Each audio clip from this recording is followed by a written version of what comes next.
মার্কিন president Donald ট্রাম্পের ঘোষণার পর এক মুহূর্তও দেরি করেনি মেক্সিকো। দেশটির প্রেসিডেন্ট ক্লডিয়া শিনবাউম কঠোর পদক্ষেপের প্রতিশ্রুতি দিয়েছেন। এরপরই যুক্তরাষ্ট্রের সঙ্গে লাগোয়া সীমান্তবর্তী এলাকায় ন্যাশনাল গার্ডের সদস্যদের মোতায়েন করেছে মেক্সিকো। এমত অবস্থায় অপেক্ষাকৃত নতুন এই বাহিনী এত বড় দায়িত্বের চাপ সামাল দিতে পারবে কিনা তা নিয়ে সন্দেহ তৈরি হয়েছে।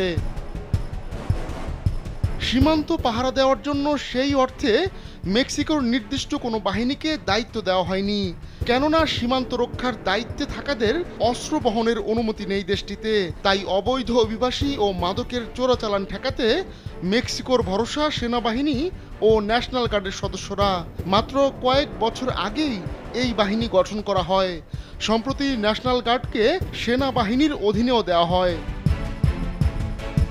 মার্কিন গণমাধ্যম নিউ ইয়র্ক টাইমস বলছে, শিনবাউম সীমান্তে ন্যাশনাল গার্ডের অতিরিক্ত 10,000 সদস্য পাঠানোর প্রতিশ্রুতি দিয়েছেন। অত্যাধুনিক ফিচার সম্বলিত বিভিন্ন সাইজ আর কালারের 250-টিরও বেশি ডিজাইন অপশন নিয়ে ওয়ালটন স্মার্ট ফ্রিজ, বোঝে আপনার প্রয়োজন। তবে এরই মধ্যে সীমান্ত এলাকায় পৌঁছেছে ন্যাশনাল গার্ডের সদস্যরা। তাদের কাজ হবে মূলত মেক্সিকো সীমান্ত দিয়ে যুক্তরাষ্ট্রে ফেন্টানিলের মতো মাদকের চোরাচালান বন্ধ করা। সাম্প্রতিক বছরগুলোতে অবৈধ অভিবাসীদের ঠেকাতে ন্যাশনাল গার্ডই মেক্সিকোর একমাত্র ভরসা হয়ে উঠেছে।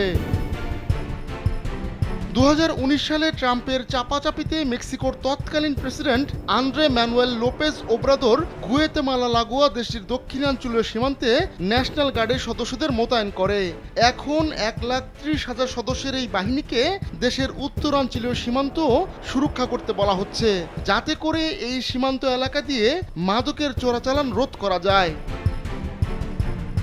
এর আগে মেক্সিকো থেকে আমদানি করা পণ্যের ওপর 25% শুল্ক আরোপ করেন ট্রাম্প। এরপর ট্রাম্পের সঙ্গে আলোচনা করেন শিনবাউম। সেখানেই উভয় নেতা সমঝোতায় পৌঁছান।